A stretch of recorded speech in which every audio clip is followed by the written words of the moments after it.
السلام عليكم ورحمة الله متتبعي صفوة الشهيوات، مرحبا بكم في فيديو جديد. الفيديو ديال اليوم ان شاء الله غادي نوجدوا فيه طاجين ديال الخضره مع شويه ديال اللحم كما كتشوفوا على الطريقه هذه. هو الصراحه الطاجين كيجي حسن من ديال الزنقه، الطريقه اللي هي سهله ومبسطه جدا مع السر ديال الخطوريه ديال الطاجين.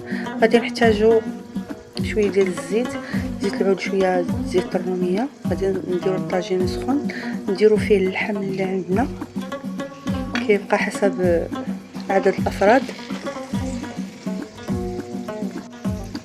غادي نزيدوا شويه ديال الملحه، نزيدوا شويه ديال التوابل، الزنجبيل، الكركم، شويه ديال البزار، نزيدوا شويه ديال القزبر يابس. كما كتشوفوا كنسم القزبر يابس كيجي زوين الطاجين به بزاف. زدت هنايا 2 فصوص ديال الثومه مقطعين على هذا الشكل هذا، شويه ديال القزبر، وغادي نقلبو حتى يتشحر مزيان ويتقلى في الزيت.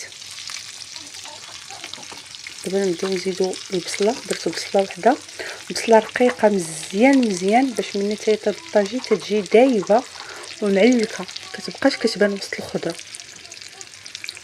ومن طبيعه الحال السر ديال الطاجين هو انه البوطه خاصها تكون مهيله بزاف بحال تنطيبوا الطنجيه. غادي نبداو نضيفوا الخضره ديالنا كما كتشوفوا. درنا هنا اللوبيا هي الاولى مع تتهز الطياب. غادي نديرو خيزو اللي قطعتو على هذا الشكل هذا، حيت السناكات والريستورات تيديروا خيزو بحال هذا الشكل هذا، بحال مطيبين وكسكسو، باش تيبقى شاد راسو وتيجي حتى في المنظر تيجي زوين. زدت البطاطا اللي عندنا، من طبيعه الحال الخضره على حسب عدد الافراد ديال العائله ديالكم. زدنا شويه ديال الجلبانه،